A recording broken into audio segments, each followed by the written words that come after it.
করতে পারবো। ইয়েস, আর তোমার ওরা আমি আমার ক্যামেরায় ক্যাপচার করব। কিন্তু মিস্টার মুক্ত পাখি, খোলা আকাশে এত দূরে উড়ে চলে যেও না যে কোথাও হারিয়ে যাও। ডোন্ট ওয়ারি ম্যাডাম, এমনিতেও রনি স্যার যদি আকাশে হারিয়েও যান তাহলেও মাটিতেই ফেরত আসতে হবে। ওড়ার আগেই তুমি আমাকে নিচে আসার কথা বলছো। চলো, হয়ে গেছি তৈরি। All the best.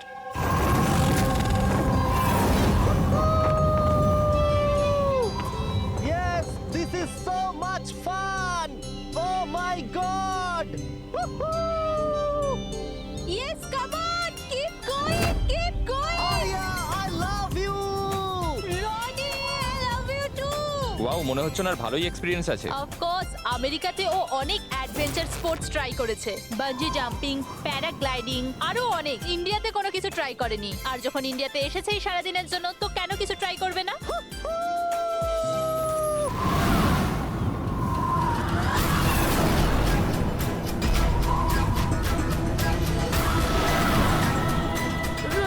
রনির কিছু হয়েছে।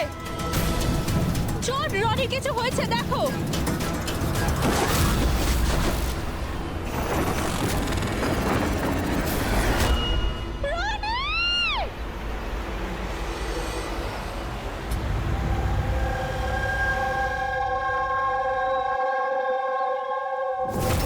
আমি আর রনি এখানে ছুটি কাটাতে এসেছিলাম। আমি কি করে জানবো এটাই রনির জীবনের শেষ দিন হবে? দেখো, আমরা জানি এই সময়টা খুব কঠিন, কিন্তু প্লিজ ভেঙে পড়ো না। আমি এবার নিউ ইয়র্কে গিয়ে ওর বাবাকে কি জবাব দেবো? আমরা একসাথে এসেছিলাম, কিন্তু ফিরে যাব একা। আপনি কাউকে সন্দেহ করেন কে মারতে পারে রনিকে? স্যার, রনিকে কেউ কেন মারবে? আমরা তো এখানে কাউকে চিনিও না। এমনটা নয় তো যে ওর কোনো শত্রু আমেরিকা থেকে ফলো করতে করতে এখানে এসেছিল? না স্যার, রনির কোনো শত্রু এখানে ছিল না। He was such a lively person, সবাই ওকে পছন্দ করতো। তাহলে তুমি বলতে চাইছো এখানে ইন্ডিয়াতে ওর কোনো আত্মীয় স্বজন, বন্ধু বা অন্যান্য কেউ নেই এখানে? এই দেশটা আমাদের জন্য অচেনা স্যার। সবকিছু এই প্যারাগ্লাইডিং এর লোকেরা করেছে। Please arrest them. আপনি আমাকে কেন দোষ দিচ্ছেন? এটা আমাদের রুজি রুটির ব্যাপার, আমি কেন মারতে যাব ওনাকে? তাহলে কে মেরেছে রনিকে? স্যার, এটা তো আমিও বুঝতে পারছি না। 3000 ফুট উচ্চতায় গুলি কি করে চললো? কেই বা চালালো? তাহলে রনি 3000 ফুট উঁচুতে উড়ছিল? হ্যাঁ স্যার, আমি নিজে গিয়ার চেক করেছিলাম, আর কোনো প্রবলেম ছিল না তার মধ্যে। আর ওর আশেপাশে কাউকে উঠতে দেখেছো? আশেপাশে না স্যার, কেউই ছিল না। আকাশ একদম পরিষ্কার ছিল, চারপাশটাও পরিষ্কার ছিল, আর উনি ওনার রাইড এনজয় করছিলেন। কিন্তু হঠাৎ বুঝতে পারলাম না কি হলো, একদম দড়াম করে নিচে এসে পড়লেন। এই যে ক্ষতটা দেখছো, আমার মনে হচ্ছে অনেক দূর থেকে গুলি চালানো হয়েছিল, হয়তো কোনো রাইফেল দিয়ে। হ্যাঁ, রাইফেলই হবে, কারণ যে হাইটে এই উড়ানটা উড়ছিল ওখান থেকে তো কোনো শার্প শুটারই গুলি চালাতে পারে, কোনো রাইফেল দিয়ে।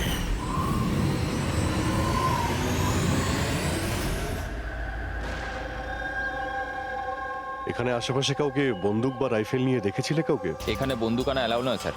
আপনি আসল বন্দুকের কথা বলছেন স্যার? পুজোর ক্যাপ বন্দুক ফাটানোরও অনুমতি নেই। আপনারা কাউকে দেখেছেন এখানে? না ম্যাম, না তো। না না ম্যাম। আচ্ছা আলিয়া, আপনি যখন এখানে এলেন রনির সাথে, আপনার কাউকে সন্দেহ হয়েছিল? মানে কেউ আপনাদের ফলো করছে, এমন কোনো লোক যে গন্ডগোলের মনে হচ্ছে? না স্যার, এরকম তো কেউ ছিল না। তাহলে কি গুলি আকাশ থেকে চলেছিল নাকি? স্যার, আমি তো বললাম রনি স্যারের আশপাশে তো কেউই উড়ছিল না, তাহলে আকাশ থেকে গুলি চালালো কে? হ্যাঁ স্যার, আকাশে কেউ ছিল না। আপনি চাইলে এই ফুটেজগুলো চেক করতে পারেন। এখানে কেউ নেই ওর সাথে।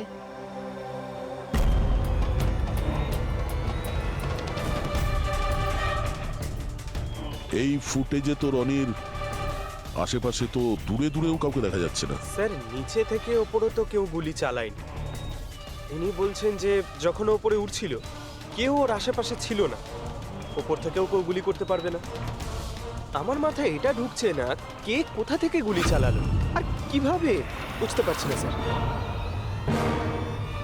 অদ্ভুত ব্যাপার তো। ওর কোনো শত্রু নেই, তাহলে ওকে খুন করার জন্য এরকম প্ল্যানিং কে করতে পারে? কেসটা খুব জটিল মনে হচ্ছে।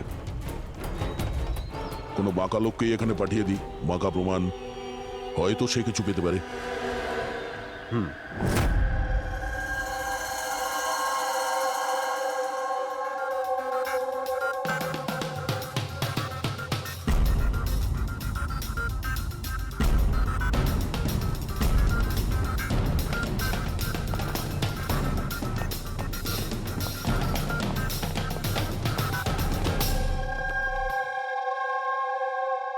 আরে বাহ, আজকে আপনারা দুজনে এমন ভাবে কাজে ডুবে আছেন যে মনে হচ্ছে যে অনেক প্রমাণ আমাদের হাতে দিয়ে আমাদেরকে পাঠাবেন এখান থেকে।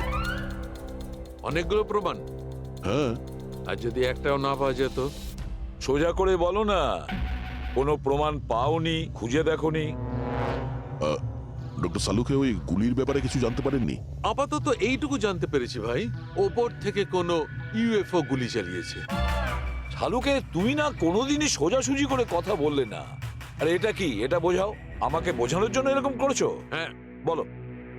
এ দেখো বস, রনি মাটি থেকে 3000 ফুট উঁচুতে উঠছিল, আর ওর গুলিটা লেগেছে তার ওপর থেকে প্রায় 1000 ফুট উঁচু থেকে। আর এই গুলিটা 60 ডিগ্রি অ্যাঙ্গেলে এসে গায়ে লেগেছে। আমার তো ভেবেই কেমন যেন মাথাটা ঘুরছে। আকাশের উপর থেকে কে গুলি চালাতে পারে ওর উপর? এটা কিভাবে সম্ভব? এখনো হয়নি, আরো বাকি আছে বস। এই গুলিটা প্রায় 3 কিলোমিটার দূর থেকে ছোড়া হয়েছে। ভারী অবাক কাণ্ড, তাই না দয়া? 3 কিলোমিটার দূর থেকে গুলি চালানো হয়েছে। 60 ডিগ্রি অ্যাঙ্গেলে রনির গলার ভেতর ঢুকে যায় আড়াআড়ি। তার মানে রাইফেলটা খুব পাওয়ারফুল ছিল মনে হয়।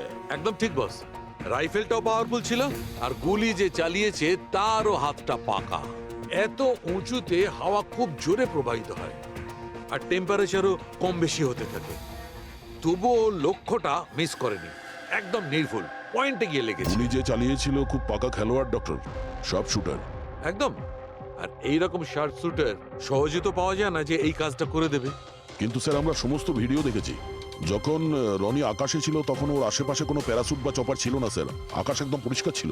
সেটাই তো বুঝতে পারছি না যে ওই কিলার কোথা থেকে গুলিটা চালিয়েছিল, অথচ আকাশটা পরিষ্কার ছিল। ও কি মেঘের আড়ালে লুকিয়েছিল? আর স্যার ওই গুলিটার থেকে কি জানতে পারলাম? কিচ্ছু পাওয়া যায়নি পুরবি। আমি ব্যালিস্টিক ডিপার্টমেন্টের পুরো ডেটা চেক করেছি, এরকম গুলির তো কোনো রেকর্ডই নেই। স্যার, এই গুলিটা নিশ্চয়ই কাস্টমে বানানো হয়েছে। হ্যাঁ, নিজের মতন গুলিটা বানিয়েছিল। এমন গুলি যেটা 3 কিলোমিটার দূর থেকে চালানো যায় আর সোজা গিয়ে টার্গেটে হিট করে। আর স্যার, এই গুলিটা যখন এত শক্তিশালী, তো এর রাইফেলটাও বেশ স্পেশাল হবে। হ্যাঁ, এক কাজ করা যাক, গুলিটাকে ব্যালিস্টিক ডিপার্টমেন্টে যাচাইয়ের জন্য পাঠাই, দেখি কি রিপোর্ট আসে। আর সে যেই হোক, এত উপরে চলে গিয়েছিল খুন করার জন্যে, এবার ওকে তো মাটিতে নামতেই হবে।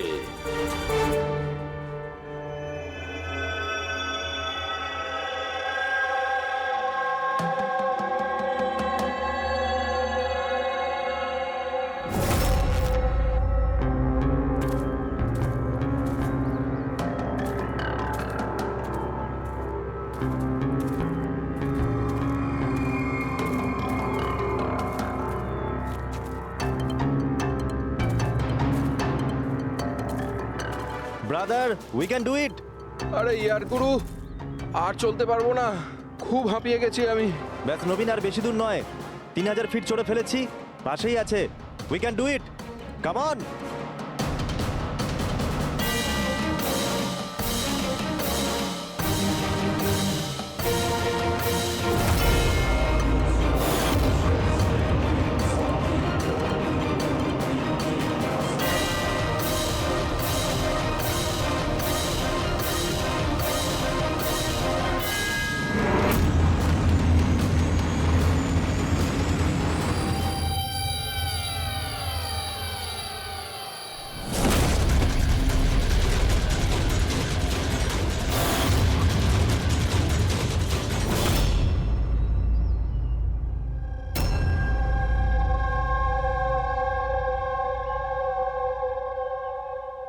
এমন মনে হচ্ছে যে রনির মার্ডারের ফটোকপি দেখছি। 3000 ফিট উপরে ঠিক ওরকমই গুলি মেরেছে, মাথার পেছনে। একেও একইভাবে গুলি চালিয়েছে। আচ্ছা, তোমরা যখন ট্রেকিং করছিলে, এই হিতেনের পিছনে কেউ কি ছিল? না স্যার, হিতেনই সবার পিছনে ছিল স্যার। স্যার, এই দেখুন ফুটেজ। স্যার, স্যার এটা ওই জায়গায় যেখানে এই সব কিছু হয়েছে। অদ্ভুত তো, পিছনে তো খোলা আকাশ রয়েছে, এমন কোনো জায়গা নেই যেখান থেকে গুলি করা যায়। তাহলে ওর গুলি লাগলো কি করে? দুটো কেসেই ধরা যাচ্ছে না যে গুলি কোথা থেকে চলেছে। স্যার একদম ঠিক বলছেন। আকাশ থেকে কোনো কাক বা পায়রা কি করে গুলি চালায়? এই গুলিটা চালালো কে? আর এই দুটো গুলি 24 ঘন্টার মধ্যেই চলেছে। আমার মনে হয় এই দুটো কেসের মধ্যে কোনো না কোনো কানেকশন আছে। আচ্ছা, এই ইথেন কি কাজ করতো? স্যার কলেজ স্টুডেন্ট ছিল স্যার, মুম্বাই গ্র্যাজুয়েশন করতে এসেছিল স্যার। ট্রেকিং এর অনেক শখ ছিল ওর। অভিজিৎ, বুঝতে পারছি না যে কেউ একজন কলেজ স্টুডেন্টকে মারার জন্য এত প্ল্যান করবে কেন। সেটাই তো, প্রথমে রনি আর এখনই হিতেন। তবে আকাশ থেকে তৃতীয় গুলিতে অন্য কেউ মারা যাওয়ার আগে এই খুনিকে ধরতেই হবে খুব তাড়াতাড়ি। গত 24 ঘন্টায় দুটো খুন হয়েছে, দুটোই যুবক, আর দুজনকে মারার পদ্ধতিও অদ্ভুত। অদৃশ্য খুনি। স্যার দুজনেরই মৃত্যু হয়েছে অ্যাডভেঞ্চার স্পোর্টস করতে গিয়ে। মাটি থেকে 1000 ফুট ওপরে মেরেছে স্যার। কিন্তু স্যার ভাবার বিষয় এটাই যে খুনি এই অ্যাডভেঞ্চার স্পোর্টের সময়টাই কেন বাঁচলো এদেরকে মারার জন্য? ও তো ওদের যে কোনো সময় মারতে পারতো। এত লম্বা প্ল্যান দুটো বাচ্চাকে মারার জন্য? শুধু প্ল্যানিংটাই বড় ছিল না দা, গানটাও বড় ছিল। এই যে এইরকম। এটা কি রাইফেল স্যার? এটা হলো PX-65 রাশিয়ান গান। এটা লং রেঞ্জ। এইরকম বন্দুক দিয়ে মারা হয়েছে। ডক্টর সালুকে, এই বন্দুকটা দিয়ে 3 কিলোমিটার দূরে টার্গেটে কি হিট করা যায়? হ্যাঁ ফ্রেডি, শুটিং রেঞ্জে আমি এটা ট্রাই করে দেখেছি। এর রেঞ্জ 3 কিলোমিটারের বেশি আছে। এরকম বন্দুক তো হয় মিলিটারিদের কাছে থাকবে, আর না হলে উগ্রপন্থীদের কাছে। ঠিক বলেছো বস। আর সেই জন্য আমার মনে হয় এটা শুধুমাত্র মার্ডারের ব্যাপার নয়, বড় ধরনের অপরাধ হতে চলেছে, লার্জ স্কেলে।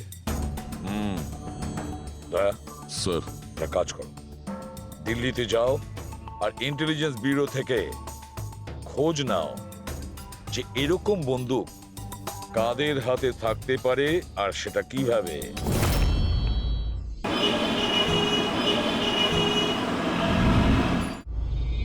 এই সমস্ত খুন এই রাইফেল দিয়েই হয়েছে। আর আপনারা তো জানেনই, এরকম হাই প্রোফাইল রাইফেল তো সবার কাছে থাকে না। আপনি একদম ঠিক বলছেন স্যার। আর যেটা আমাদের দেখা দরকার সেটা হলো এই রাইফেলটা যদি কেউ কিনতেও চায় তাহলে কিনতে পারবে না। এটা একটা কিংবা দুটো পিসে বিক্রি হয় না, বড় অ্যালটমেন্ট হয় এগুলোর। তাহলে কয়েক বছর আগে যে আতঙ্কবাদী হামলা হয়েছিল তার মধ্যে এই ধরনের রাইফেল ইউজ হয়েছিল? হ্যাঁ স্যার। তাহলে আপনাদের কোনো আতঙ্কবাদী গ্রুপের উপর সন্দেহ হয়? আগে হ্যাঁ স্যার, যদি আমাদের সন্দেহ ঠিক হয় তাহলে আমরা জানি যে এর পেছনে ঠিক কার হাত আছে। কার? এই অঞ্চলেই কিছুদিন আগে আমাদের আর্মি অনেক অস্ত্র আটক করেছিল। ওই অস্ত্রের মধ্যে এই রাইফেলটাও ছিল। হ্যাঁ প্রতাপ।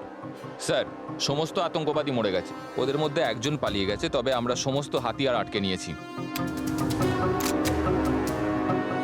ওয়েল ডান প্রতাপ। স্যার, আর যে টেররিস্টরা পালিয়ে গেছে তাদের সম্পর্কে সমস্ত পোস্টকে অ্যালার্ট করে দাও। তাহলে এই কাজ ওই আতঙ্কবাদীর হতে পারে যে পালিয়ে গিয়েছিল ওখান থেকে। হ্যাঁ স্যার। আর আমাদের ইনফরমেশন অনুযায়ী এই আতঙ্কবাদী গ্রুপ খুব বড় একটা কিছু করতে চলেছে। বোধহয় এটাই সেটা শুরু। এই দুটো অপরাধ সাধারণ কোনো খুন নয়, এটা নিশ্চয়ই কোনো বড় সড় ষড়যন্ত্র, কোনো দুষ্কৃতী আক্রমণ ঘটতে চলেছে। হ্যাঁ স্যার। আর এই খুনগুলোকে আটকানোর জন্য প্রথমে আমাদের আকাশ থেকে চলা গুলির রহস্য ভেদ করতে হবে স্যার। আর এই রহস্যের কিনারা করার জন্য সবার আগে আমাদের এটা জানতে হবে যে এই আতঙ্কবাদীরা রনি আর হিতেনের মতো সাধারণ লোকের হত্যা কেন করলো। আচ্ছা, এমন কি কমন আছে এই দুটো কেসে? স্যার, দুটো মার্ডারই আকাশে হয়, দুবারই গুলি উপর থেকে চালানো হয়েছে, পুরো পাওয়ারফুল রাইফেল দিয়ে। এটা প্রফেশনাল সব শুটারের কাজ হবে। আর স্যার, এই দুটো কেসেই কোনো ভ্যান্টেজ পয়েন্ট নেই, আর এমন কোনো জায়গা নেই যেখানে বসে খুনি এই দুজনকেই গুলি করতে পারে। তেমন কোনো জায়গা ছিল না, তেমন কোনো জায়গা ছিল না। খুন করার এটাই মূল কারণ নয় তো? তাহলে স্যার আপনি বলতে চাইছেন যে খুনির কাছে বসে গুলি চালানোর কোনো জায়গা ছিল না, আর ও এটা শিওর হতে চেয়েছিল যে টার্গেট যেন কোনোভাবেই মিস না হয়, সেই জন্যই ও এদের উপরে প্র্যাকটিস করছিল। Exactly Abhijit, exactly. সে গুলি ছোড়ার প্র্যাকটিস করছিল। তার মানে স্যার ওর আসল টার্গেট অন্য কেউ। স্যার যদি কোনো ভ্যান্টেজ পয়েন্ট নাই থাকে তাহলে ও গুলি চালাচ্ছিল কোথা থেকে?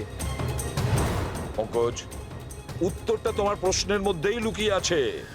আচ্ছা এটা বলো, আমরা মানুষ ডানা ছাড়া আকাশে কিভাবে ওড়ে? স্যার এরোপ্লেন বা হেলিকপ্টারের মাধ্যমে। ব্যাস, তুমি তোমার উত্তর পেয়ে গেছো। কিন্তু স্যার ওখানে ওই ক্রাইম সিনে আকাশের ওপর কোনো চপার তো ছিলই না স্যার, না কোনো কেবল কার ছিল ওখানে। তাহলে অন্য কিছু থাকবে, অন্য কিছু থাকতে পারে। অভিজিৎ, ম্যাপটা বের করো, ওই এলাকার চারপাশটা ভালো করে দেখো, দেখো এমন কিছু পাওয়া যায় কিনা।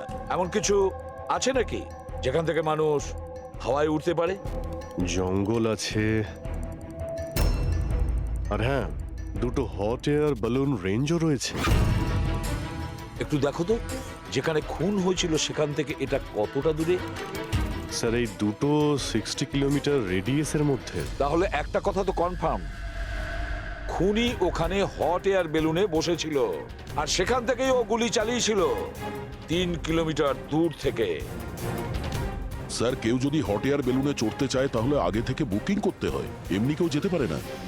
কোনো ব্যাপার না, তোমরা ওই হট এয়ার বেলুনের অফিসে গিয়ে খোঁজ নাও যে এমন কোন টুরিস্ট ছিল যে ওই দুটো দিনে ওই দুটো কোনো জিনিস বা ব্যাগ ছিল? বা কোনো সন্দেহজনক কাউকে দেখেছো? না, বদমাস তো কাউকে লাগছিল না, কিন্তু একজন বয়স্ক আন্টি ছিলেন, পিঠে একটা ব্যাকপ্যাক ছিল আর চোখে চশমা আর মাথায় টুপি পরেছিলেন।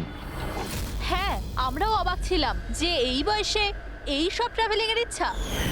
আর যখন ফটো তোলা হচ্ছিল উনি লজ্জা পাচ্ছিলেন আর নিজের মুখ লুকোচ্ছিলেন।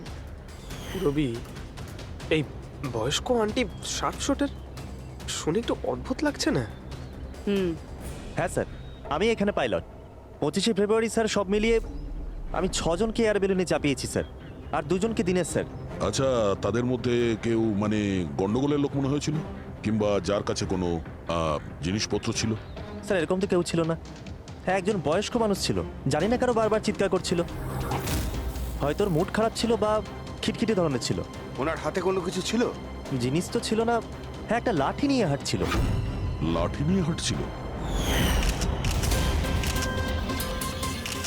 হেই, তোমাদের সাহস কি করে হলো আমার ছবি নেওয়ার, আমাকে জিজ্ঞেস না করে? কিছু ভদ্রতা আছে না নেই? ওরাও ওগুলো ওরাও।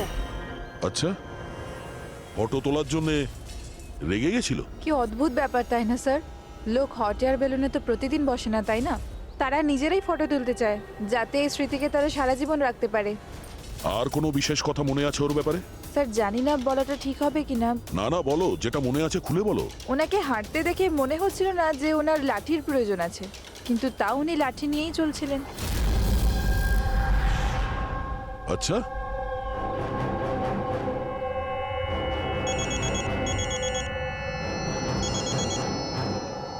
হ্যাঁ স্যার। কিছু জানতে পারলে? স্যার এখানে একজন বয়স্ক মহিলা এসেছিল আর তার হাতে একটা ব্যাকপ্যাকও ছিল।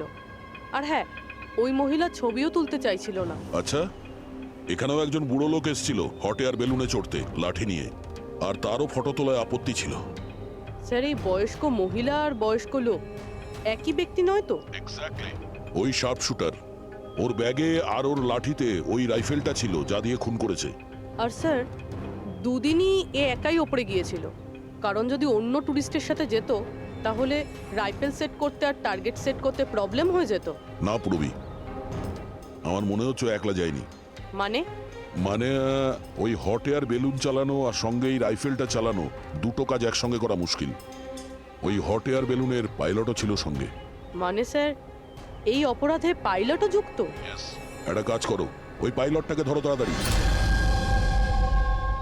ওই দিন ওই বয়স্ক মহিলাকে বেলুনে উপরে কে নিয়ে গিয়েছিল? পাইলট কে ছিল? সঞ্জীব ছিল। এই এই পালাবি না, দাঁড়া দাঁড়া দাঁড়া। না আমাকে মারতে পারবে না ওকে। এই এই সঞ্জীব!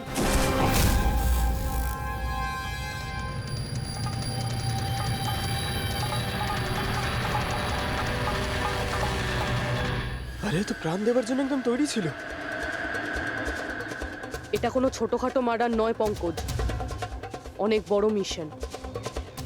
যদি তাড়াতাড়ি আটকানো না যায় তাহলে বড় সড়ো বিপদ হবে। আচ্ছা গীতা, 24শে ফেব্রুয়ারি যে লোকটা গ্রুপে যেতে চাইছিল না, একলা যেতে চাইছিল, ওর পাইলট কে ছিল? কে নিয়ে গেছিল? সোলো ট্রাভেলারকে তো দিনেশ নিয়ে গিয়েছিল। অদ্ভুত ব্যাপার দিনেশ, এতক্ষণ ধরে চুপ করে আছো, কিছু বলছো না কেন? তোমরা আমাকে ধরতেই পারবে না। এই,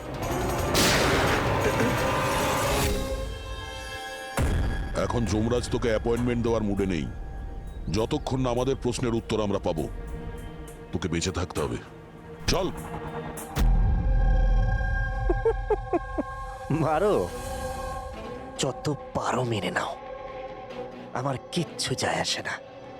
আর তাছাড়া তোমাদের এই আইনের কমজোরি থাপ্পড়ে এত শক্তি নেই যে আমার অপরাধের মজবুত হাড়কে গলাতে পারবে, বুঝলে? তোমার ওপর যদি টর্চার করতেই হতো তাহলে ওর জন্য তো 2 মিনিটের কাজ আমাদের কাছে। কিন্তু তারপর মনে পড়ে তোমার পরিবারের কথা, তোমার বোন। পরের মাসে ওর বিয়ে না? কেমন লাগবে ওর যে ওর বিয়ে হচ্ছে আর বিয়ের পরে ওর ভাই এই পৃথিবীতে নেই? হ্যাঁ, আর তোমার মা প্রত্যেক মাসে খরচার জন্য টাকা পয়সা পাঠাও না? তোমার মৃত্যুর পর কে খেয়াল রাখবে তার? কিছু ভেবেছো এ ব্যাপারে? হ্যাঁ, না। চলো, এখনো সুযোগ আছে, রাজ সাক্ষী হয়ে যাও। কথা দিচ্ছি তুমি জেলে যাওয়ার পরে তোমার মায়ের খেয়াল আমরা রাখবো। সত্যি? মানে পুরো খেয়াল রাখবে? পুরো খেয়াল? হ্যাঁ, তোমার মায়ের পুরো খেয়াল রাখা হবে। তুমি শুধু এটা বলো কার জন্য কাজ করো, তোমার বসের নাম কি? বলে দেবো? সত্যি বলে দেবো? হ্যাঁ বলো। আমি যার জন্য কাজ করি না, যে আমার বস স্যার, তার নাম হলো এসিপি প্রদ্যুম্ন।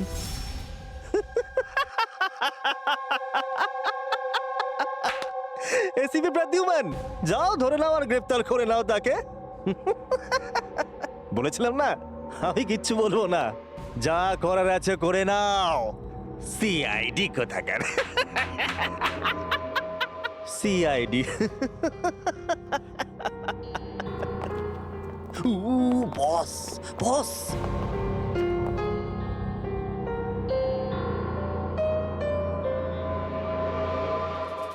কোনো ব্যাপার না, কিচ্ছু বলতে হবে না। এখন না তোমাকে কিছু জিজ্ঞাসা করব, কিছু বলার জন্য তোমাকে আমরা জোর জবরদস্তিও করব না, কিচ্ছু করব না। শুধু একটাই কাজ করব, আমরা তোমাকে ঘুমোতে দেব না।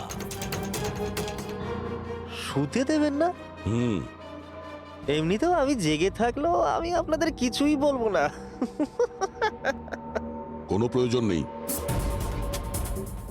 কিচ্ছু বলো না, কিন্তু আমরা শুতে দেব না তোমাকে। ওকে ভাই দয়া, আমি এটা শুনেছিলাম যে মানুষ কোনো কিছু না খেয়ে অনেক দিন সার্ভাইভ করতে পারে, কিন্তু না ঘুমিয়ে। কত কষ্ট হবে এই বেচারার। তোর বাঁচাটা খুবই মুশকিল, আমি এসব দেখতে পারবো না।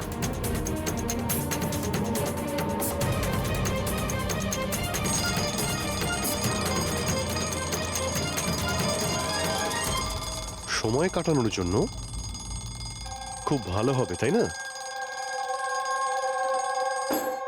তোর জীবনের শেষ মুহূর্তগুলো তুই এই কাঁটার সঙ্গে গুনতে থাকবি, ঠিক আছে?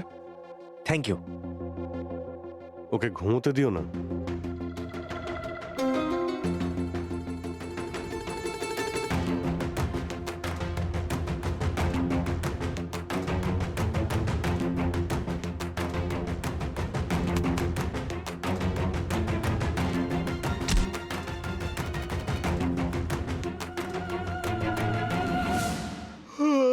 Ready sir. আরে কোথায় আছেন আপনি?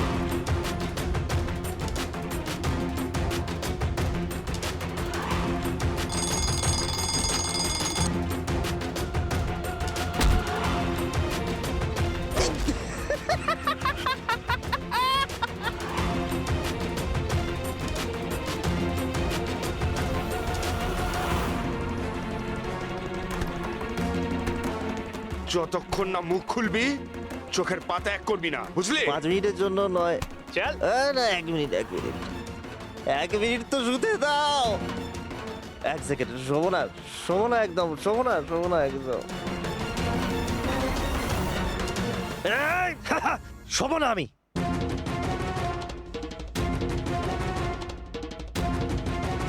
এবারও ভেঙে পড়বে।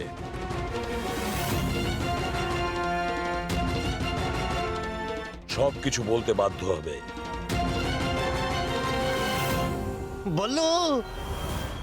বললো তুই শুবি না, ওঠ।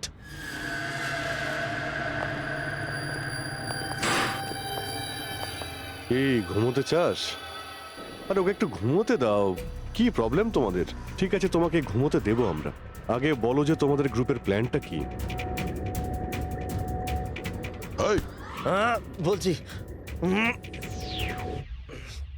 আমার নাম দীনেশ নয়, আমার নাম বল্লু। দীনেশ নয় আমার নাম। আর আমাকে স্পেশালি এই মিশনের জন্য তৈরি করা হয়েছিল। আর যে 2টো মার্ডার হয়েছিল না, ওটা প্র্যাকটিস ছিল। আমাদের আসল মিশন হলো ওকে মারা। আর ওই যে ওকে কি যেন নাম, স্টিভ মার্টিন। ওই শান্তির দূত যে সম্প্রতি ভারতবর্ষে এসেছে দেশে শান্তির বার্তা নিয়ে, যাতে সমগ্র বিশ্ব এই বার্তাকে সমর্থন করে, যাতে উগ্রপন্থীরা শেষ হয়। এসিবি, আমরা চাই না যে আতঙ্কবাদ কখনো শেষ হোক। আর স্টিভ মার্টিন তো মরবেই, তোমরা কিচ্ছু করতে পারবে না।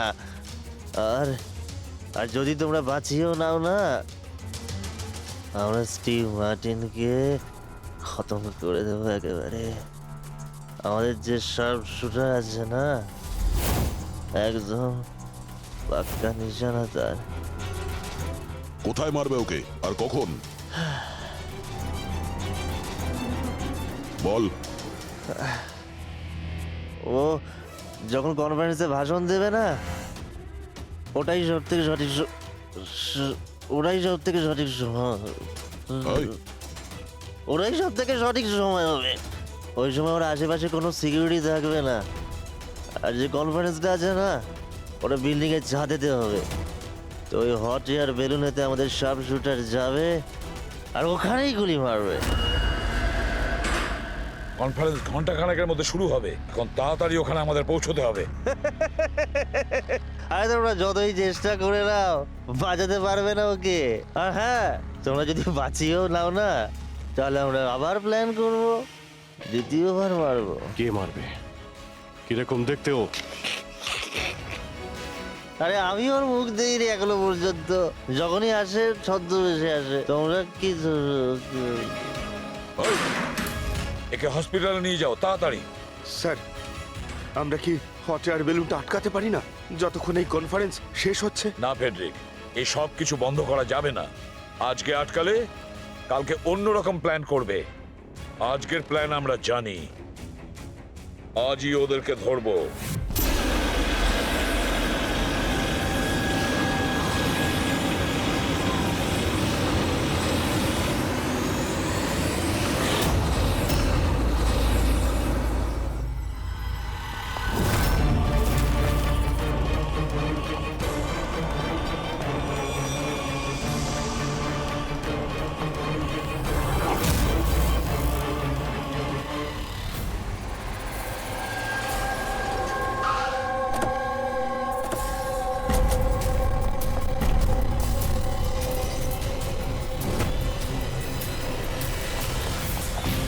সিআইটি।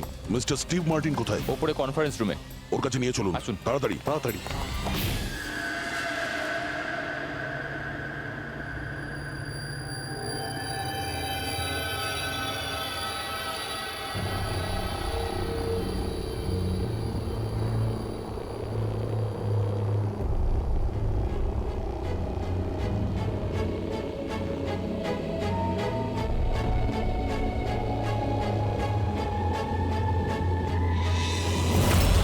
স্যার এখানে 4টে বেলুন আছে, দুটো ওপরে আছে আর দুটো রেডি হচ্ছে। আমার সামনে যে বেলুনটা আছে স্যার,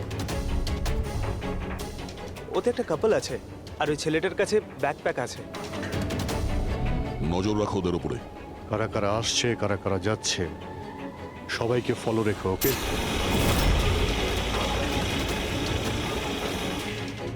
স্যার ওদের বেলুন টেক অফ করেছে। হ্যাঁ,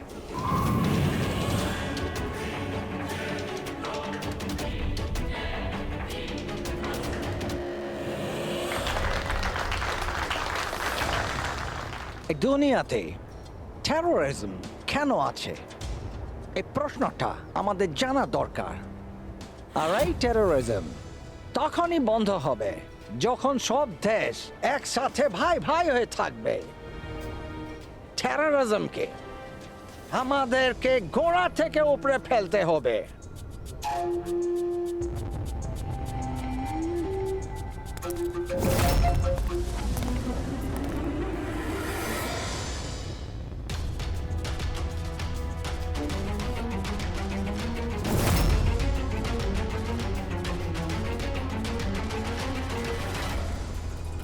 দুজন মিউজিশিয়ানকে দেখছি, ওরার জন্য তৈরি হচ্ছে।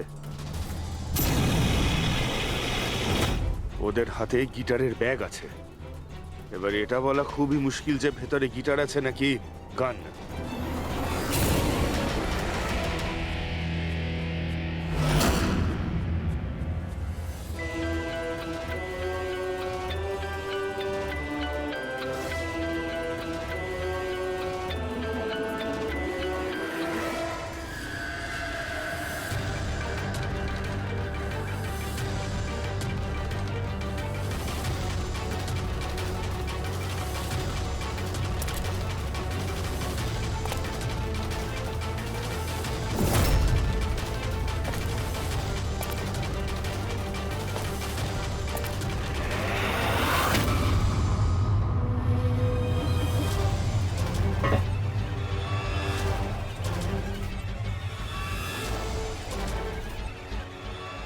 স্যার আরও একটা লোক এসছে, ওর কাছে একটা ব্যাকপ্যাক আর একটা ক্রাচ রয়েছে।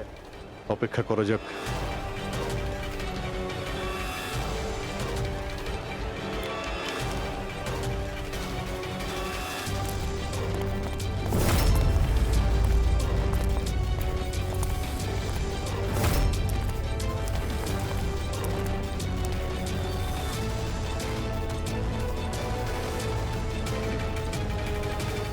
স্যার ক্যামেরা ক্রু এসেছে, ওদের কাছে আবার দুটো ব্যাগ।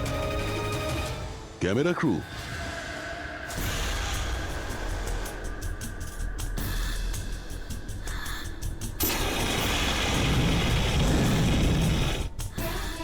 ওদের দিক থেকে নজর সরিও না, নজর রাখো ওদের উপরে।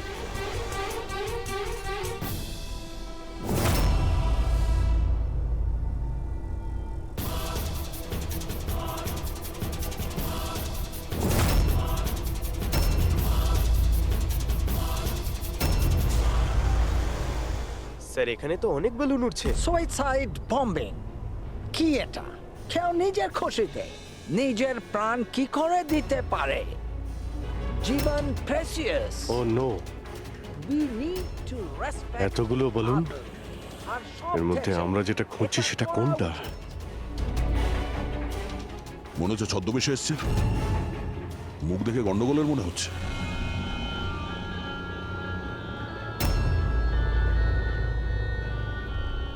দয়া, ওই দুটোর উপর নজর রাখো। আমরা যেন সব সময় একটা কথা মনে রাখি, ওয়ার্ল্ড ওয়ার 1 আর ওয়ার্ল্ড ওয়ার 2। এটা তো গিটার। হচ্ছে কি এখানে? উপরে গিয়ে এরা মিউজিক বাজাবে নাকি? বাকি সমস্ত বেলুন তো চলে গেছে, একটাই আছে, মানে জায়গা থেকে নড়ছে না। Camera crew? স্যার এ কোথায় গায়েব হয়ে গেল?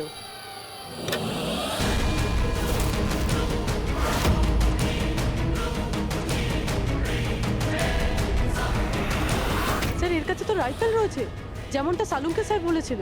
Abhijit,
mister Steve, your life in danger. আপনার জীবনের সংশয় আছে।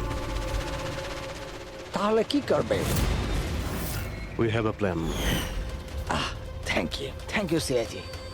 যদি আজকে আপনারা ঠিক সময় না আসতেন, আমি বেঁচে থাকতাম না। দেখুন, বিপদ কিন্তু এখনো কাটেনি, ঠিক আছে? এখনো খুনিকে ধরতে পারেনি, সেই জন্য be safe, be careful. Okay Freddie, Pankaj, ওই বেলুনে নজর রাখো, চোখের বাইরে যেন না যায়। হ্যাঁ স্যার, আমরা বেলুনটাকে ট্র্যাক করছি।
হ্যাঁ পুরবি,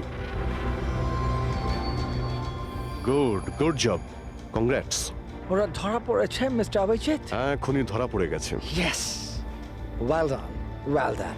সিআইডি অনেক বছর ধরে এই দেশের সেবা করে চলেছে, আর আজকে আরেকবার আপনারা একটা ভয়ঙ্কর টেররিস্টকে ধরেছেন। আজ আমরা একজনকে ধরেছি, এরপরে পুরো গ্রুপটাকে ধরে ফেলবো।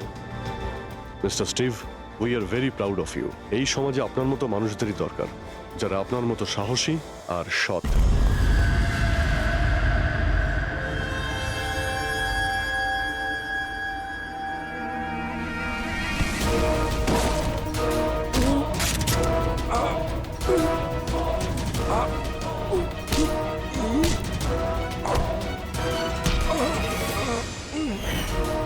তাহলে তুমি ছদ্মবেশে রনি আর হিতেনকে মেরেছো? তোমার মতো একজন সব সুপার জেলের ভাত খেয়েও ফাঁসির অর্ডার আসার আগে পর্যন্ত। তোমার কি মনে হচ্ছে তোমরা আমাকে ধরে নিয়েছো তো স্টিভ প্রাণে বেঁচে যাবে? কখনো নয়। আমাদের ক্ষমতা এত বেশি যে তোমাদের আইন এটা খুঁজতে খুঁজতে হাঁপিয়ে যাবে, কিন্তু আমরা শেষ হব না। শেষ হবে তোমাদের এই দেশ। শোন ছারপোকা, আমাদের দেশের উপর অনেকে খারাপ নজর দিয়েছে, আবার চলেও গেছে।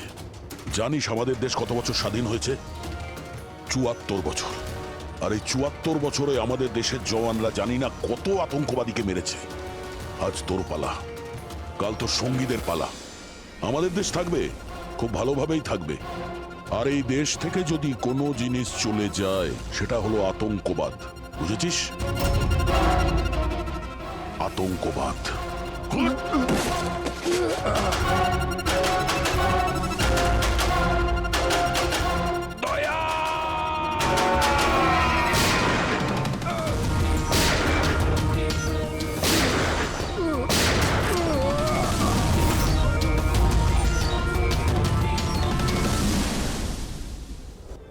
আতঙ্কবাদী, পিঠেই গুলি মারবি।